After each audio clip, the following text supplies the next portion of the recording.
Welcome, party people. We're back. We're still alive. We, Mm. you know, What is up? Three most handsome hosts. What well, is you know, up?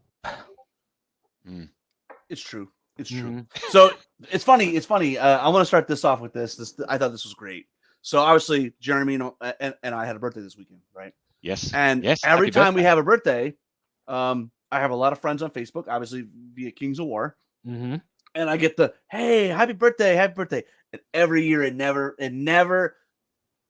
just does not get old. I'd be like, Aubrey, I am such an internet celebrity now that I can't possibly thank all these people. Could you please come over here and I think I'm up to 72 now. Could you come over and like these for me? And she's just like, she wanted to shoot me. But every year I do the same joke. It's great. I love it. Yeah, but in all seriousness, thanks for all the well wishes for everybody that posted on my timeline. Yeah, I saw Gildy posted on your timeline. That popped up on mine. No, not the kind of happy birthday. Not from someone you want a happy birthday from, but you'll take it. You'll take it. Yeah. Absolutely. So we've been off for 2 weeks. Maybe let's start with just and I know you've had a tournament to talk about, but what have we been up to? You guys been hobbying at all? Yeah. Well, I was away for a week, which was last week. And then, without my broad shoulders to hold you two up, the stream just didn't go ahead. Sad but true. So yeah. So Sad but true. Not a huge amount of hobby, but I have been working away on 15 Swordsmen. So this is who still would be what? This is two what troops army? of Paladin Guard. Yeah, Base Leah. Best spaceship. And these are still the Dragon Empires stuff. Correct. Oh mate, I'm going to be awesome. painting them for years. Yep. And for the for our gaming shed, we just bought an army of Mantic Ogres. So awesome. 5,000 points worth. Oh, cool. Yep. So gonna have that to play around with. Needs to add some characters and some chariots and things, but yeah, that's Now is that like assembled, like already done? Yeah, army? assembled and painted. Yeah. Oh wow, nice. Whoa, that's Yeah. Actually, I probably got a pic somewhere. It's from a local guy. He usually watches actually, Dan Harwood. So we're gonna pay him, or maybe he's been paid. I'm not sure. That's cool though. It's fun because I'm sure it gives them the funds to do a different army, and it gives some people that don't like to paint or hobby's not the most important thing, another army to play with. Yeah. So I'll show you guys a pic when in a bit when we go through some pictures. Yeah. Cool. Well, I have been hobbying like a crazy person. So I've been playing I have the intentions to play Armada. So I have been one of the things I had on my desk was all primed and everything was I don't know how well this is going to come up, but basically there's a set of Is that a sex toy? Well, it's a lighthouse, right? For okay. you, it could be. So, but it's a little lighthouse, right? And there's a box of like various like resin rocks, and there's like a little fort. Oops, there's a little fort, right, with some cannons. Oh, but what's really cool is there's like there's a giant squid monster thing. I wish my camera was a little better. But here's that. So where's that from? Sorry. This is from Warlord Games. Okay. And then there's I should have painted on white, called him Moby Dick, but instead I just went gray. Cool. And then I've got then you have to get your fantastical elements, right? So a little sea dragon, and then a great white shark. There's a couple other pieces there's a nautilus whale, some more stuff that I may or may not do, but I just wanted. It was sitting on my desk, primed, and it's just like what, palette cleanser time. So I did that, and then I started to paint. I've got a tournament coming up that we'll talk about. And one of the things you have to bring is either a frost Dracon or a frost beast, like a giant. Oh, thanks, Chuck. And so I went digging around in my box and I found this old Skibor Minotaur. And so I'm going to paint him up in the ogre tones and stuff. And he's just base coated right now. Anyways, so that's going to be my beast. What's cool is it's like a defense 5 beast with ensnare and should be fun. It's a 2,400 point tournament plus this guy. So, and then finally, okay, I have been like a Mantic apologist, but today, you know what? We need some goddamn rules or some goddamn instructions in those books, man. Like how to actually build some of these models. I was like, So I started to build these. Just a web version, right? Yeah, Like- I get so pissed off. I don't have the box here in front of me, but basically there's these. I play the GCPS and Dead Zone, and they have these things. They're like basically riot troops, right? So there's like these little drones, right? And so it's cool, right? The drones are cool. They got like different guns. I magnetize them so you can swip it to the missile launcher, or I think that's like a machine gun. And there's a laser, but like there's still a couple little bits that's supposed to go on this that I don't know where they go. And all the pictures on their website doesn't show where they go. So that's frustrating. I'm like, all right, they're not going on. Fuck them. Mm-hmm. But I will say the kit's pretty cool. It comes with resin bits to make 5 of these like riot troopers, and they have these like large riot troopers. And if I had balls, I'd paint them like alley vipers. Jeremy probably gets the reference. G.I. Joe. Yeah, that'd be cool. Orange and blue, but I won't. But yeah, so I put that together, and then I just said, you know what? I just started building terrain. So much terrain for Dead Zone. But yeah, yeah. I have a picture later, but we were playing Dead Zone the Friday night before the Reno tournament. So we've been playing some Dead Zone now. Man, that game is so elegantly designed. Like, just what a fantastic game. Yeah, and what the other thing that drove me crazy was, like, to Tyler's point there, that they had instructions, right? Which I got right here. So I'm like, it says, hey, for your first few games, build your terrain like this. Well, I can only do that if you actually give me these pieces of terrain. So, like, they weren't in the they're box. not all there. So luckily, the hoarder that I am have like a couple boxes of terrain crate for Dead Zone down in the garage. So I went up and I said, oh, I have one of these. And so, yeah. But like, there's a couple of these broken wall sections that weren't in there. Either it was a missed bag or they gave me something different. I don't know. Yeah. But yeah, I will say, this is the kind of stuff that we need for everything, right? Like, this is really great instructions. They even show you like the green bits, which are, or the purple bits where like they show you which are optional. So it doesn't even have, like, on the plastic sprues for Mantic, how they've got the 1A, 1B or whatever it is written on it. Doesn't even have that. These guys, honestly, I could figure this out. Yeah. By looking at it. But there are 2 more bits for each of these. I have no idea where they go. My guess is that maybe they're supposed to replace this front bit because they have the same plate. But none of the pictures I saw showed me that. So it's okay. I mean, the reality is I got the right guns. That's all I care a shit about, I guess. Blame Tyler. That's what I say. I will. Any Dread Zone related issues, I now both praise Dread Zone. and I like blame. that. That's the new thing, Dread Zone. And then I don't know. Have you guys worked on anything new? Yeah, I've been working on just every night working on the Twilight Kin. I've been in a pretty good groove. Like, I'm getting maybe 2 to 3 hours every night in right now. So I'm just like, I got the test model finished for my butchers. So then I've started assembly line painting 5 more because it's 2 regiments, right? So 3, I'm going as close to full model count as I can. So 3 on each base of those. And then I started on my test model for my neophytes, which I'm super excited about because that was a new unit that, we weren't allowed to really talk about, but I just really love. You've been enjoying the bums on those, haven't you, man? Oh yeah, man. I've been using the GW, and I'm just like, I really like painting these models a lot. I don't know what's happening, but all of a sudden the table starts to raise. Yeah, I'm just like, what's going on? Where's my number 8 brush? Yeah, I'm just kidding. 4.5 at best, but Do you want me to share that picture? Yeah, go for it. Just you guys, but my computer's running like a dog. So I'm going to show the test model because I'm curious what Matt and Rob and what you guys think. Matt's going to share my pictures because we all know what happened last time I tried to share a picture. Yeah. Rob, you might have to do it. I'm getting some. Oh no, hold on. Where are we? Screen 2. Share. Sorry. Okay. Seeing that? Yep. Yeah. Yeah. So what I've decided. Yeah, so what I've decided to do, this is still really early, but basically the main colors of my army are black, red, and teal.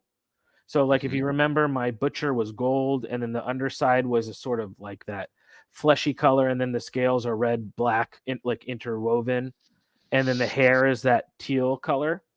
So for Mhm. the neophytes, I think I'm gonna do any of their armor bits, like they have like knee pads, arm pads. I'm gonna do those red, so that will tie into the red. The boots, I'm just trying to go for like a black leather look. And then I'm gonna do, some have metal chest plates and some have cloth chest plates. So for the ones that have cloth, I'm gonna do it green, so that teal color, so the same color as the hair on the butchers. So that was sort of a way I was thinking of trying to get all the black, red, and teal, my main army colors, into the model. So that's what I'm thinking on these girls. Nice. I'll just see if I can get your second picture. Whoops, no, I've gone too far. Neophyte 2. Yeah, okay, so there you get the idea. So it's going to be metal on the head, shoulder, and shield, the teal cloth, and then the black and red around the boots. Yeah, nice. So that's Skin's sort of come the up idea. nicely there, mate. Thanks. Mm. I'm trying to move away from washes. I used to just always base coat, wash, highlight. So now I'm trying, like this model, besides on the metal, I'm not using any washes. Instead, I'm trying to go into where the shadow is and like paint the shadow in, or just go deeper with my base color. So I'm trying to move away from washes a little bit. Yeah, I'll my never tip. do that. I can't be bothered. My tip is so I typically paint dark to light, which is weird, but I do that. And I don't use washes either unless it's like something I'm not going to spend a lot of time on. Yeah. But like the teal on my army is just, I just paint a dark teal and I just work it up, right? And that seems to work, rather than, because most people would say go mid-tone, shade it down, and then shade it back up. I just find starting dark and working my way out of the recesses up to the highlight is the way I've been successful. So I'm definitely going to do that with the cloth, but for some reason I started my flesh thinking I was going to flesh wash it, but then halfway I got through, I was like, you know what, I want to try not washing and instead go back and color in the shadow. But I think you're probably right. Start with your darkest point, right, and then work your way up. Yeah, I mean, for flesh, I still do my mid-tone, wash it with flesh wash, and then reapply the base color and then work it up from there. But yeah, I'm trying to find ways to go faster, and that base coat wash highlight means you're basically painting your base coat twice, right? Once, and then you wash it, and then you're going back on all the raised surfaces and painting it again. So I'm just trying to see, maybe if I cut out washes, is that gonna speed me up? And I'm trying to go for like a pale look on the skin, but still enough contrast that it's not like white. Well, you do own the Reaper Master System paint set, so you so should have 4 or 5 different triads, right? Yeah. So what they have like a fair skin. Yeah. Right? So I'm starting in tan skin, which is just below fair skin for my darkest colors, and then moving up to fair skin, because I think just the 3 fair skins are really fair. So I'm taking just a little bit of the skin tone in the triad right below the fair triad. Sure, and then I'm trying to go like on her ankle and stuff. I'm trying to get that look of like what like shiny, almost wet looking leather would look like. But again, still work in progress, but color wise, I think it should go with the army. Hopefully. Do you put it on yourself? Like, do you dress up in your leather and then and look at the, make it a bit wet, and then so that you can go, so you can just look down and then to the mini, look down. I do actually. Yeah. You found the secret to my madness. Hillary dresses you up sometimes. Yeah. But I really want to play this army next year. I've had a blast playtesting it. I love how it plays. I love the models. So I'm really, truly trying to put that energy in, so I will have it by next summer. So commit next summer. Yeah, that was the goal after last Masters, was to have this army completely done by the next Masters, and Masters is going to be next summer. So, but you won't have played with it to qualify for Masters with it. You just qualify as a player. Oh, and then yeah, right. And then then you'll take it even if you haven't been playing it a lot. Oh, I've played playing it on UB a lot. Okay, I right. have maybe 25 games in with the list so far.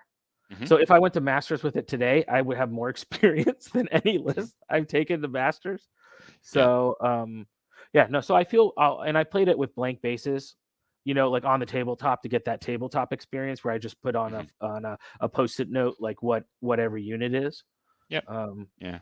Cool. But yeah, so that's what I've been working on. Nice. That's the army I bought, or we bought. Not just. Wow, that looks good, man. Yeah.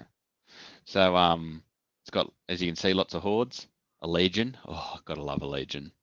A couple of warlords on chariots, a couple of blasters, a mammoth there. So that'll be good because the new big deal mammoth. Oh, so good. Yeah. Well, we'll talk about it. I got a game in last week.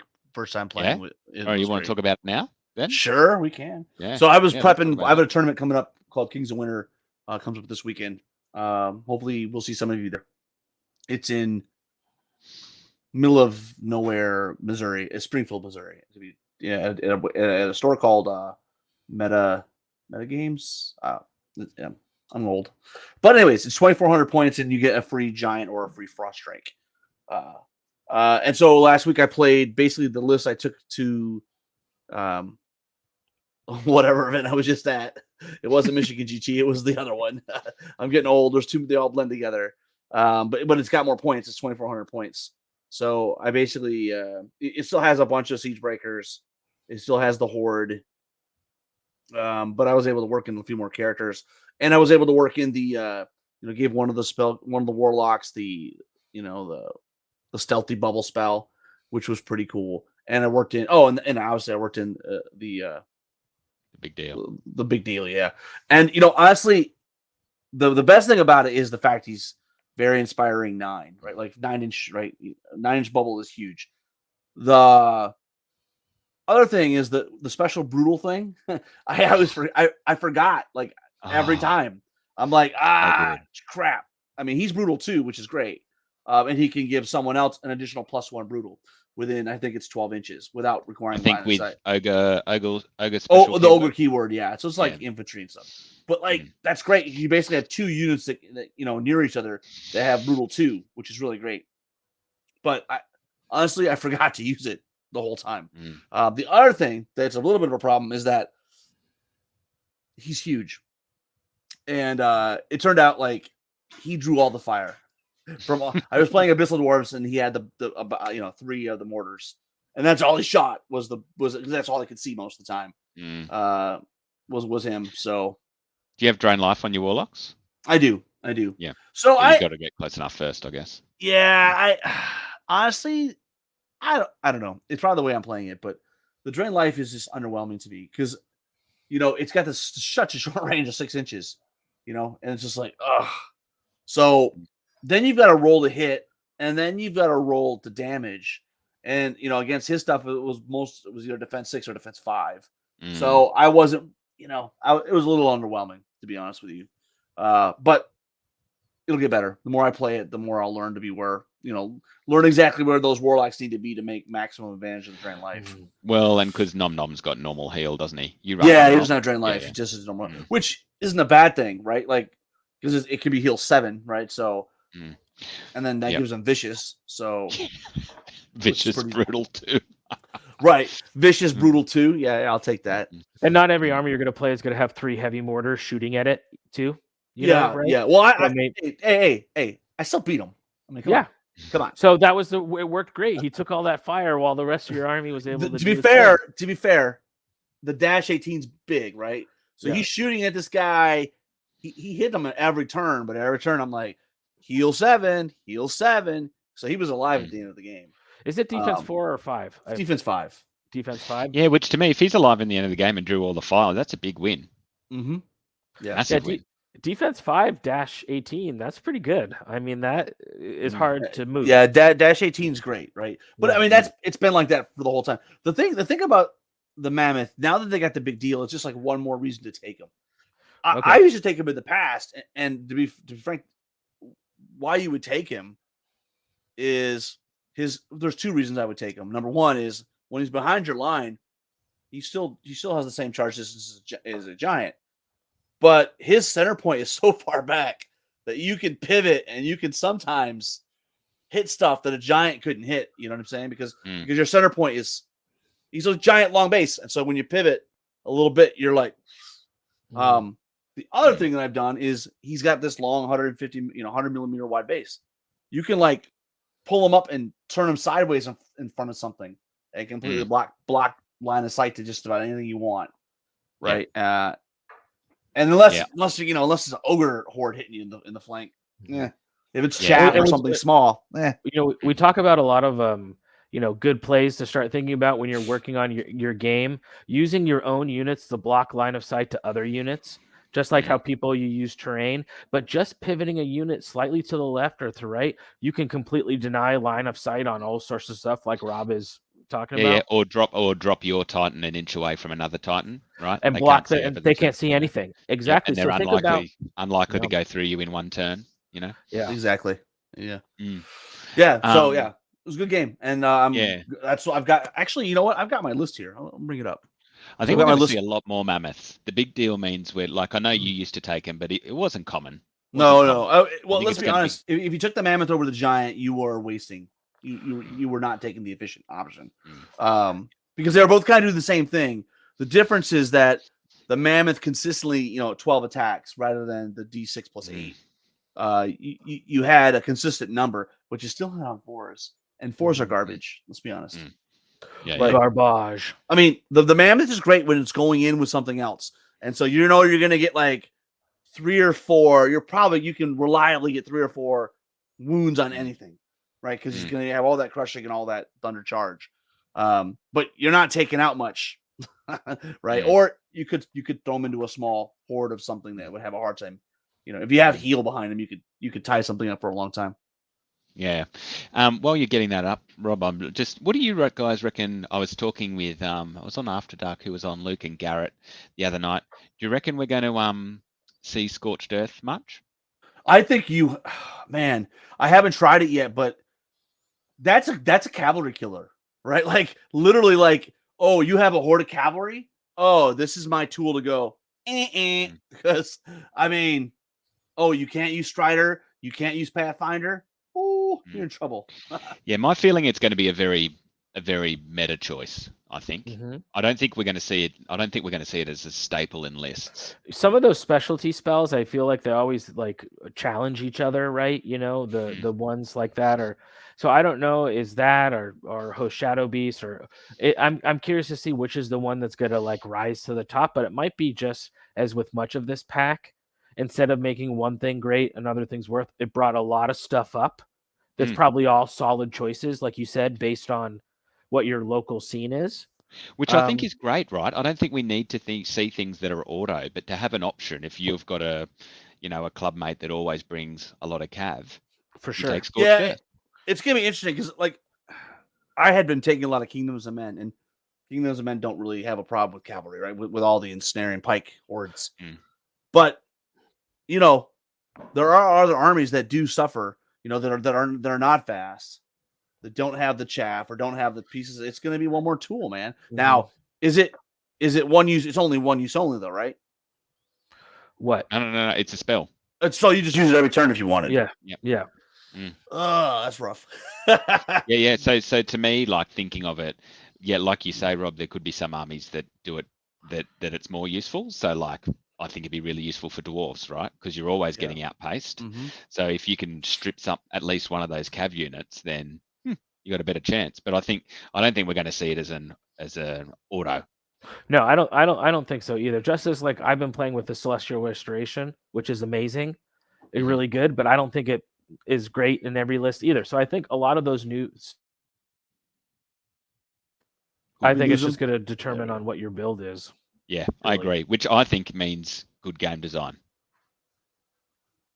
Yeah, I don't know though. Like that's the direction we want to be going, right? Which is I would make the counterpoint though that like it feels like a crutch, right? Like there's going to be armies. There are lots of armies that rely on Thunderous Charge, and this spell really does hit them in the balls. Right? Yeah, but it only hits one unit. True. But I guess how many of those armies? I mean, do you have 3 or 4 hammers? You know what I mean? Like, I mean, I guess okay. To your point, yeah. If you're playing Northern Alliance and the dude's got 3 Frostfang cavalry units, that and could maybe if it does hurt you, maybe then that means people start bringing in a better tool to shut down a caster. more combined arms rather than all. You know what I mean? Or maybe people then will have to build towards that. But just off the top of my head, it didn't. I mean, in a way, it's really going to hurt the all Brock army, right? Like they're already crappy as it is, like against certain things. But now, if you take away because they're TC1. Yeah, is that a bad thing though? Like no, I know. I mean, if you want to bring the spam, then you suffer, right? I mean. Sorry, Jeremy, did you finish your point, or did it cut out, or was it just because I put the comment up? Oh no, I was just agreeing with what you're saying. Which I just think, and that's the thing with Cav is that I think there are things in the game which counter. There Ensnare has been in the game, and now there's Scorched Earth. So I think playing Cav, you just have to keep that in mind, right? If you're going to play Cav, think about their usage that they may be the primary Scorched Earth target, and then just try to build that into your game plan. Yeah, and if you're loading up on more than one of these spells, like if let's just say Scorched Earth and Celestial Restoration or Mind Fog or something, you've ended up spending quite a bit of points just on magic. And even with the Fireheart, right, you'll have that one turn that you can cast 2 spells, but other than that, you're still only picking 1 spell a turn. Yep. So, Yep, and then you'll play. You don't want to run into ogres who have something that can run through their legs and just take out your spellcaster. I got to show you guys. I've been building that model. Rob's like, I will put them in my army, and they will be cool. Yeah, it's totally a theme choice, right? I always think of the meme. You guys finally convinced me how awesome he is. I haven't played him yet, but I have been working on him. And I don't know how well it's going to come out on camera. Right, stop sharing your screen so it's bigger. Let me do that. Let me stop sharing my screen. All right, so I took a Lugget. I don't know how well that's going to come out. Oh, that's nice. Cool. I like that actually. I took a Lugget and a Crocodog. And then I took some. I know it's not really great, but I forget where I think these are from one of the chariots. So it's all Mantic, and anyways, let me take it without the base. Might be easier. I still have some more work to do on them, but basically, I have an arm which is over there with a whip. So I took the sword off the arm and made a whip, and then I took this arm, which was the other. If you guys know it's the Lugget that holding the sword up like this. So I took. The arm that's up here, gave it a whip, and then this arm I just cut and repositioned.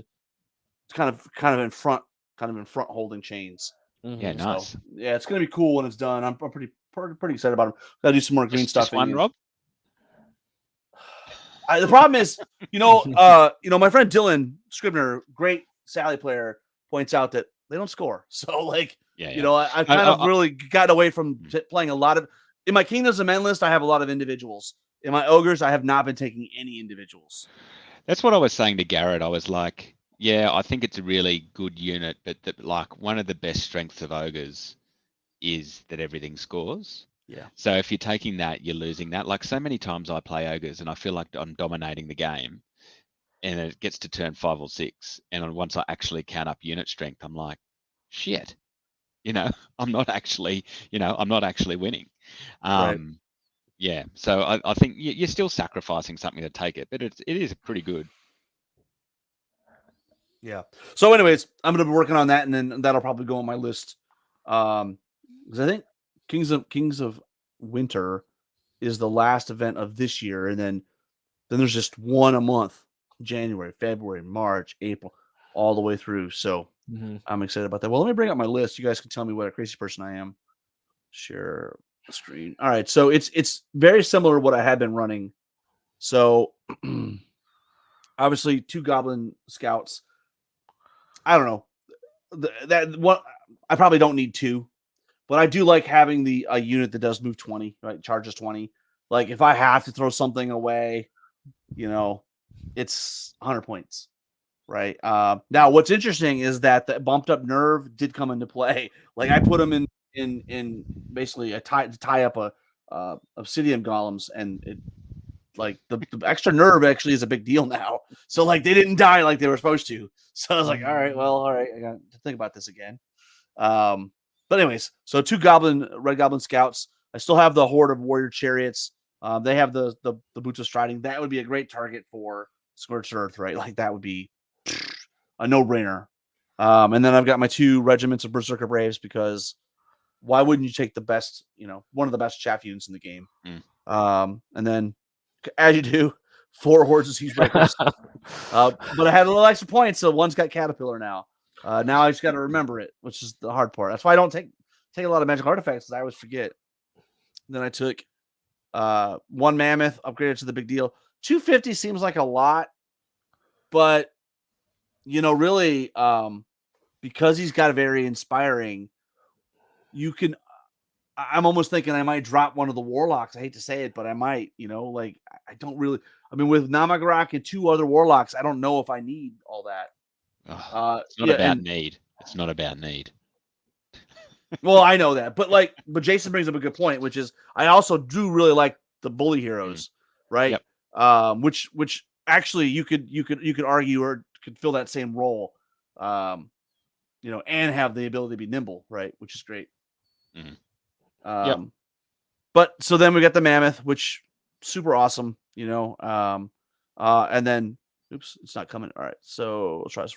All right, and then 2 ogre warlocks, 1 Namagarok, and then both have drain life. One has the conjurer staff, and what I did was I gave him the conjurer staff specifically because I knew I was getting him the Veil of Shadows. So it's the low shale of Veil of Shadows. So I need 1 success to get the stealthy bubble. So having the conjurer staff doesn't work on legendary spells, I don't believe. Good, then see, you taught me something. Yep, correct. So then I cheated, and it's probably the only reason why I won the game. Anyways, so just give it Fireheart. I would. I mean, I think that's 10 points too. That's a good item if you're going to run this list again. I actually need to think about when do I even have to turn my list in? That's a good question. But yeah, because Fireheart you can do 2 spells in a turn, right? Yeah, and I've been running that on my stuff that has drain life, so that they can drain life plus do something like a Bane Chan or whatever, a utility spell, and then also be able to drain life. Right. So, anyways, that's the list. I don't know. I think it's a great list. Oh, it's a good list. Yeah. I think it's a really good list. Yeah, I'm having a game tonight. I want to try the chariot formation.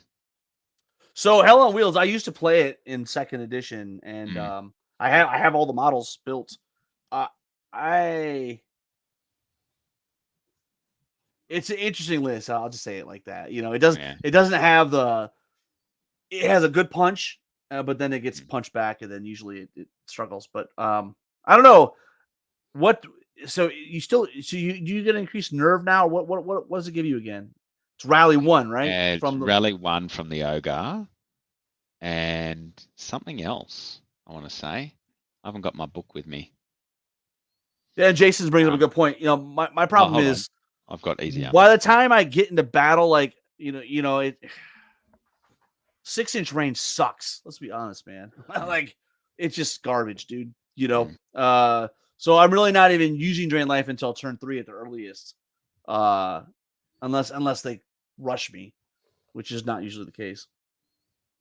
Anyways, yeah, that's the one benefit, right, of having drain life on regular humans is they can stand behind their infantry and drain life on large infantry. Whereas you can't hide behind anything with a warlock, right? Because all your stuff blocks you from other large infantry. Yeah. It is, Rob. It is the warlord gets rallying 1, chariot only, and each unit in the formation gains rampage D3. So an extra D3. It increases D3 against small units, cavalry or less. I mean, it's not terrible. But so that makes them what? They're 15, 17 nerve normally. The regiments? Let me just add it here on easy. And then it goes to 16. Yeah, so it goes to 16, 18. Okay. That might be worth it. One of the reasons why I opted for a horde rather than the regiment was the 19 nerve is pretty nice. Well, and that 18 takes them also to 16 to 18 attacks on 3 with the Rampage D3 against small stuff. Yeah. So somewhere between, and hitting on 3s, unlike a lot of chariots. So, Yeah. I think it's worth looking at. Yeah, for sure. I originally thought when it first came out, I originally said to Mike from the rules committee, I think that's one of the worst. And he goes, "Oh, thanks, mate. That's the one I wrote." That's funny. Yeah. Whoever said hey to us, allow StreamYard so we can see who you are. Yeah, but no, cool. Right. And Jeremy, you've been to a tournament. Should I? Yeah, so been to a tournament, and then also we have Living Legends coming up this next weekend. So that's going to be a tournament. But I can cover the Reno event if you want to throw up the standings. I'll talk about real quick. Did you win? No. Well, if you go one more. Oh, one more. Is this the go to that picture. Oh, where's that picture gone? I don't know. It's not important. No, it'll be here. There we go. Is that what you're looking for? No, that was our Friday. That was our Friday night dead zone. Nice. No, that's Australia. I had a picture of me as a vampire because I took Jarvis Undead. Where's that? I see her somewhere. I saw it. I don't know what you did with it. Huh. In honor of Paige.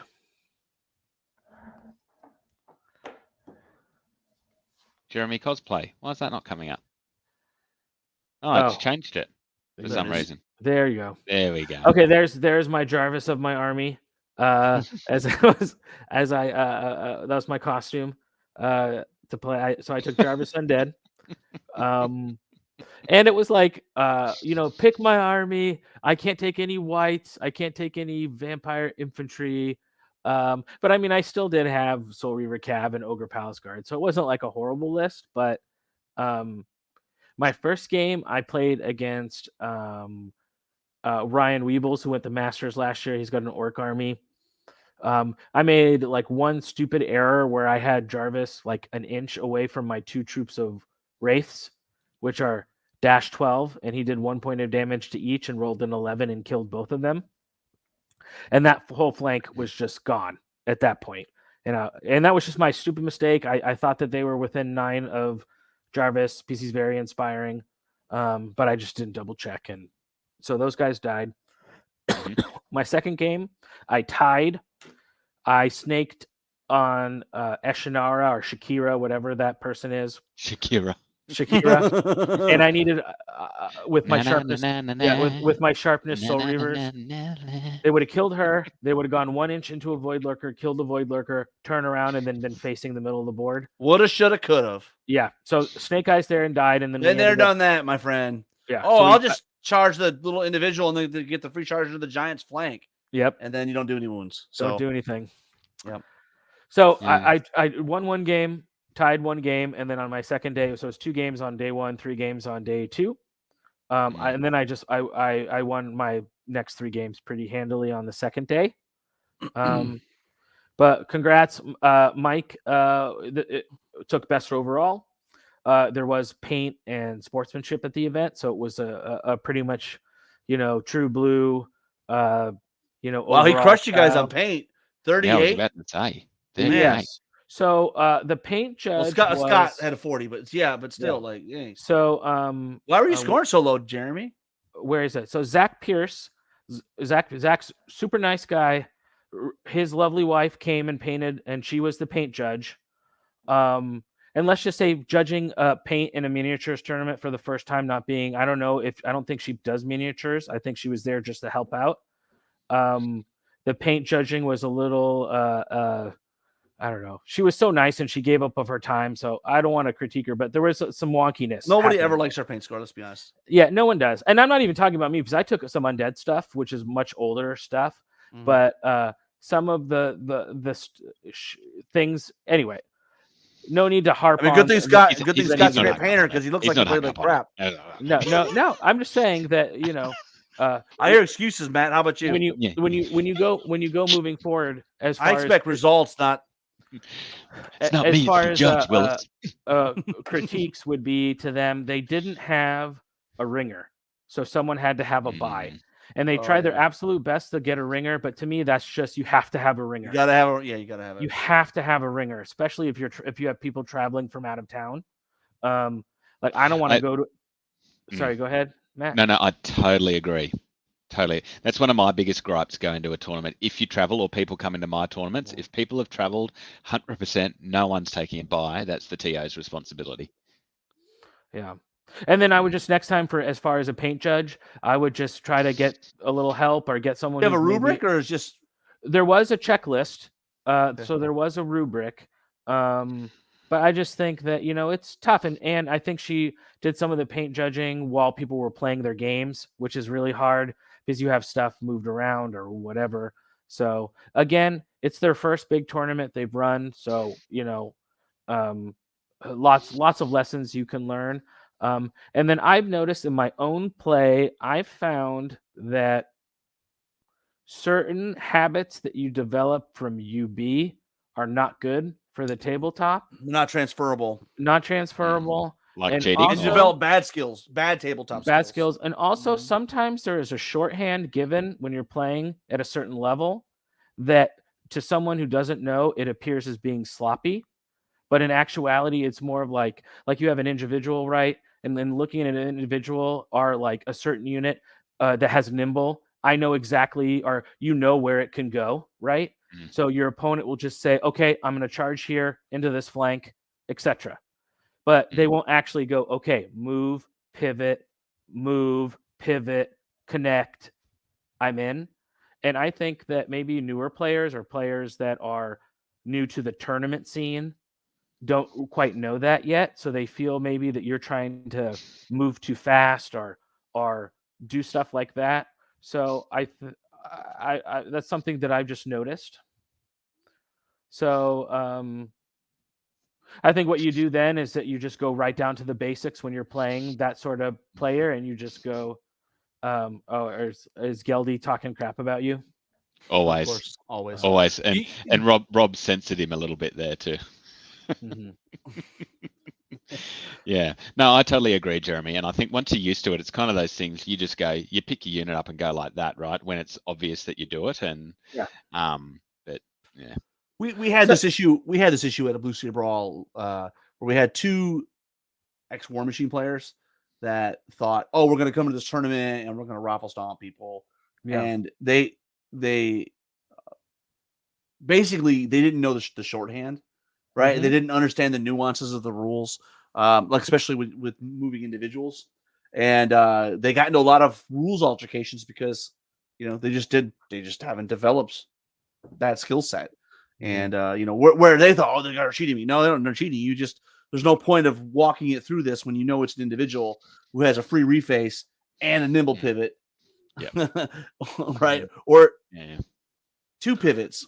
Or one thing like when you back up and then you pivot to touch a corner and then you pick in place. I think there's some intricacies to the rules that you become familiar with once you play at that level that you just know. I know you can do that, right? And sometimes when a player's never seen that, there's a sense that when they, I think, come from War Machine or come from Warhammer or whatever, there's still a little sense with some players that you're trying to cheat. You're trying to get, you're trying to catch them. To answer Chuck, yes, they didn't come back. But I'm looking at his picture over here, and is it just me or man? If that Santa Claus dude is just like maybe a half an inch to the left, changes the whole picture. Oh, geez. Anyways, to finish up, segue. Super nice guys. Rashad and Nick had a really close game on the top table. Mike Grant had a really tough game on his final round. Mike Grant was playing a Sylvankin speedy list with Knights, Silver Breeze, 2 tree herders, a really fast, tough move and counter punch, counterplay shooting, mobile shooting with the 2 defense 6 herders. And then Rashad was playing his typical, double Soul Reaver infantry, double white, Rev Cav troop, with a flying worm, kind of like your I guess a standard sort of 4-hammer undead list, and Nick was playing the exact same list, but he had Death Pack instead of Revcav troops, and a vampire on a Pegasus instead of a Revenant King on an undead worm. So a couple different tech choices, but very close, similar lists. Yeah. So congrats, Rashad's been man, he's been doing really good this season with that undead list. Mike's always hovering around there. Scott took home best paint with he brought his Pirates Kingdoms of Men army. And that army is so impressive, especially the first time you see it. It's just really impressive. Yeah, you get a lot of mileage out of that army the first time somebody sees it. Yeah, and then he changed his display board for the pirates. It used to have dry ice. He's now put a vape smoke dispenser because it's more ecological and it starts up faster, and it's like he has it tuned into the music. So he starts the pirate music, and then the vape smoke starts coming out of the pirate cave, and then I punch him in the face and step on his arm. No, it was good. But yeah, I mean, those are solid guys. If you look at our top 8 standings in the West, a bunch of them are the Reno guys. So this will be the first year that someone will want to go to the Masters in the West Coast region and will not be able to because they don't qualify because we have enough players. So that's great. And it's am I right? And you took an easier list to this because you're like, we've already qualified, bro. Yeah, right? I mean, I wanted to take something different. I mean, you guys know me. I'm not saying. I mean, didn't you say you wanted to give everyone else a chance? I thought. Well, I mean, it's not that. No, you're going to make me sound like a prick, and I'm not a prick. I'm actually a really good person. I try really hard. Unless you play 12-year-olds. Yes, and then I crush you. No, but I did just want to take something different. Pull out you guys can suck my balls. Well, in other news, I bought another 1520 Battle Foam case this weekend. Oh, nice. Yeah, they were on sale. My wife got me the best birthday present. Can I show you guys? If it's clean. She got me the the Thanos Lego glove. Yeah, yeah, it's cool. Yeah, what are you gonna use that hand for? What? I'm gonna smack her when she gets out. No, I'm just kidding. and when she gave it to me, when she gave it to me, I did actually cry.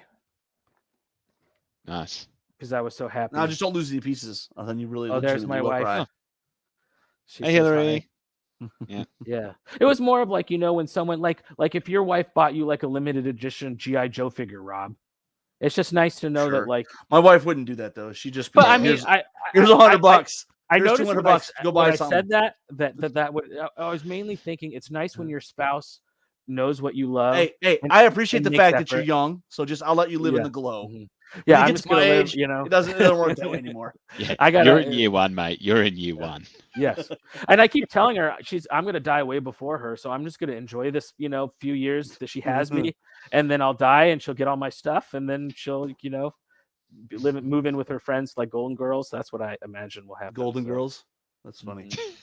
But oh my goodness! And then Living Legends is next weekend. Yeah, you'll see some of the guys from Memphis. I know Dan and Devlin will be there, I think. And then Rashad is flying in. It's going to be held at Jeff Swan's house. So a bunch of people are staying at Mark's. And then, so I think we have 9 teams this year. So a couple teams dropped, but that's 2 players apiece. So, 9 teams is still 18 players. It's pretty good. That's what I'm saying. Yeah. So Todd and I are Justice Warrior Part 3, the Final Justice. So are anybody from Dojo showing up to beat you, or are you going to actually have a chance this year? No, I think there's going to be some Dojo guys there. Okay, great. This year. Wonderful. So we'll see if Todd and I can bring it home in year 3. So we're 9-1 over 2 years and haven't won. So Dojo beat us on soft scores last year. As they do, right? It was Tom Annis. He was mining the stepchildren that tournament. So. Exactly. Did you guys go out for Black Friday at all? And obviously, it's not a thing for you, mate. Right? Matt? It's become a thing, though. Actually, as in, like, just another thing that stores jump on, even though Thanksgiving's not a thing, right? Yeah. So everyone does do Black Friday sales here now. I was talking to Garrett last night, and I was like, "What the hell is Black Friday?" Everyone's doing it now. I'd never bothered to even look into it. So, no, it's a thing for sales now. That and Cyberweek. It's funny because for my birthday we got tickets, here's a whole weird story, but we got tickets to the Lion King, right? We've already seen the Lion King musical several times, but we were gonna go see it Friday night. But my daughter, of course, my daughter had to have we had to go get her new boots. Oh, I gotta get new boots to go to this thing. Long story short, we get to the Orpheum downtown Memphis, and we're like, oh, the show's canceled because of COVID. It's like So, anyways, no. but that did not preclude me from having to stand in line for an hour and 15 minutes waiting to pay for these boots. You're I'm a like, good dad, Rob. literally, it was like, I told my wife, I said, I think you got time to go wherever. She went and had like lunch. She went to like a couple other stores, all while I'm standing in line at JCPenney's waiting to pay for some shoes. Like, unbelievable. You're a good dad, Robert. Yeah, he's a great dad. Yeah, Mm. yeah. Oh, If I'd known we didn't need them, I wouldn't have done it, but I didn't know that at the time. I picked up some Mersha stuff. I ordered my first ever Mersha models. Good point too. Mersha's got their sale, right? It's is it buy one get one? I forget what it was, but Mate, you're loving this new job, aren't you? Look at you lashing out these days. Oh, me? Yeah. No, I had credit with from your pay rise, and now credit you're from just like, no. I had Mersha credit from a bunch of Pacific Northwest tournaments that I had won that I had just forgotten about because they're such large tournaments below my memory of remembering. And the first place prize was like a bunch of Mersha credit. So, yeah, right. Mm-hmm. Yeah. The other thing I want to mention is Scenery Express or Scenic Express, the place I get all my materials from. This is like if you're gonna buy, this is the time you do it. Everything in the store is 15% off. Everything like flock and red, like all that grass, sort of stuff. Okay. Trees, whatever, rock, everything in the stores. Is Scenic Express? I'll bring the website up. Okay, because I've always wanted to get stuff from that site, but I've never. And I think you spend $100. I think it's free shipping. Okay, I got to take a look at that. Scenic I'll Express. share my screen real quick and show you guys. Is that sale still going on this weekend? Yeah, it's still going on. Okay. And then actually it's going on through tomorrow, I think. So it ends. You can. Oh, sorry. That's if I share the screen. So this is the website. It's Scenery Express. It's a US, and they literally have everything.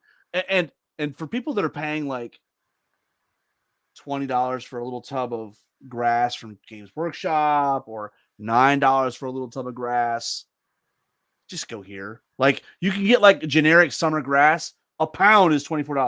Do you know how much a pound is? I mean, it's like literally like I have got some downstairs. Like I'm never going to use it up, you know. And I do a lot of terrain. So, but yeah, they have a sale. This is also if you're going to get a static grass applicator, now's the time to do it, man. 15% off. Boom. Did you say they ship internationally or not? I don't know. That's a great question. It's a great question. It's not all about America, Rob. I understand that. You know, that's a great question. About us? I'd be happy we're sending you submarines. Fair enough. In 20 years' time. Yeah. But it's a really great site. Even if you're in Australia, and you can't. I think I'm going to get some stuff off the site, maybe. Yeah, it's pretty awesome. And so 15% off is a pretty good deal. And I think if it's not free shipping, I think they charge you $8.95. That's it. Like that's a flat fee. I think maybe it's $10. Oh, nice. So I mean, it's everything you're buying is fairly bulky. But like if you want tufts, you know they have the pre-made tufts and they are a lot cheaper. Like they call them Silphor. Oh, Chuck's changed his picture. Mm-hmm. Yeah, no more banging reindeer. So $8 gets you like the equivalent of like I don't know how much the ones from. Actually, I've got one over here. Like the Army Painter tufts. Like they come with like summer grass or winter grass. So it's like, but those do have a lot of tufts in them. Yeah. So like this is the package. This is the Silphor. It's like their smallest package. It's usually $8, and it's 2 strips of it's back to back. So you get like, I don't know. That's probably like 8 inches by 2 inches by 4. It's like 24 square inches of tufts, and they've got ones with flowers. Like you can't tell, but this one's got yellow. So they have like yellow and white. They got purple and white. So they got lots and lots of cool tufts. Lots of great bushes. So it's this is like the perfect opportunity to experiment too. Buy different sizes. Don't just they I think they make them in 2, 4, and 6 millimeter heights. I usually use the 4 millimeter heights for 28 millimeter stuff, but if you're doing smaller stuff, you might want the small scale. With the blend, that's just would be like different. Now, is there a way to tell if it's like static grass or if it's just like Well, all their sulfurets are static grass. The flowers is like a flock on top of the static grass. Okay. Yeah. But just like the summer blends, it says a 32-ounce shaker bottle. Yeah, that's so if you're looking at, I'll bring that up here. Right here, summer lawn blend. That's static grass, and it's got different colors. Awesome. Yeah. What I found with the Woodland Scenics, their colors. Look, you can buy a 5-gallon pail, dude. $129. That's crazy. I'm gonna get a couple of these. I like the Woodland Scenics, but I found the problem is they're single tone. They're single color. They're single tone and they're desaturated somewhat, which I guess is more realistic. But I want a little bit more like pop in my static grass, so I'm gonna look at some of these blends, like late summer. Late summer's great. I love that late summer. Yeah, it's got some browns in it. It's really great. Ooh, that's getting me really ready. In fact, that might be the color I use mostly. Dragon. Yeah, that's the color I use most of the time. Late summer. And then if you want to save money even more, like go with this option, which is it just comes in a brown paper bag with like a plastic window rather than like a shaker. Oh yeah, you got to put it in my applicator, so I don't need it in a shaker. Exactly. So that just gives you more, right? Mm-hmm. But they come in different heights, and obviously they also have matching tufts. So big sale if anybody's in a terrain. Oh yeah, I'm definitely going to take a look at this tonight for sure. Yeah, and Chuck brings up a good point, right? Like, if you have the pre-made tufts, it's like you just like pop it off and just stick it down. Now, I also make my own tufts with the just take wax paper, dots of PVA, and then use the static graft applicator over top of it. But this is a lot easier. Let's be honest. So, yeah. Nice. Anybody else any good sales? I bought a whole heap of STLs actually. Did you? For what company? From Titan Forge to round out some models I didn't have for my Dragon Empire, but also I bought the rest of the STLs from because we're Patreon for Lost Kingdom, and who did like the Kingdoms of Mercia or Mercia. Sorry, Lost Kingdom was great. Even back when they were making resin stuff, it was awesome. Yeah, so I've got the complete Undying Dynasties range now, so we'll probably print an Empire of Dust army. Oh, I love that one. That's the one from what company Lost does Kingdom. That again? Yeah, Lost Kingdom. That is a really cool. I so really it's got like a scarab catapult and stuff like that. Yeah, and they're still bringing out more for it about every third month. So very much if you want that Egyptian style undead but fantasied up, that's like a cool one. Yeah. Well, awesome, boys. It's been a good hour. Should we leave it there? Yeah, I think so. Happy holidays to everyone. Happy holidays, everybody. Hopefully, everybody had a great Thanksgiving. All our love. And Jeremy, are we promising we're finally going to have an episode out on Wednesday? Is that what I heard? Yes. Mm-hmm. Yeah. So we are going to be recording. We wanted to give you guys a little time to digest, but Alex, that's a good excuse. I like that. Yeah, Alex Coos and I will be joined by Tom Annis and Britton Williams, who have both done some work for Dash 28 around sort of looking at where was the meta pre-COC 2022. What do we think the game's going towards? How wrong are we going to be? What most likely is going to be the case. But we'll talk a little. I think biggest winners, losers. Like who do we think really is the most improved? The big builds, are they still big builds, etc. So we're recording that this week, and we'll be out on Wednesday. Does Tom think we should listen to him now that he's won one tournament? I think so. I think he's the proof is the proof is in the pudding now. So the proof is in the pudding. On that these note, guys who only win one tournament, they think they're just the I'm a one tournament winner too. I know I haven't won since 2016. So I was happy. Kyle Timberlake got the very last V1 countercharge medal. He won countercharger, So I gave it to him because we got to think about what our next counterpiece. We don't want to ever repeat the same type of award. Well, it needs to have the new logo for sure, right? Yeah, so we need to do another countercharger award print because that was my last one of the old medals. So congrats. Oh, I should mention so I did send a little that. package to our friend in Canada. Okay. So he's not watching this, but like I sent him some because I had some extra Westphalia stuff, and it's expensive to ship stuff to Canada. Have I told you that? Yeah. I can't even imagine what it would be to ship them to Australia. It's that loose travel, I guess, man. Do we have friends in Canada? I don't have friends. I have an acquaintance. Oh, right. Yeah, got it. But yeah, so he's now the proud owner of some buttons and some keychains and some stickers. So if you're a listener in Canada, make sure you hit up Alex Coos. He'll have some of those, some of that stuff. Well, awesome. Right. I think that's a great way to set us off. Matt, you want to take us out? All right. Until next time, keep countercharging.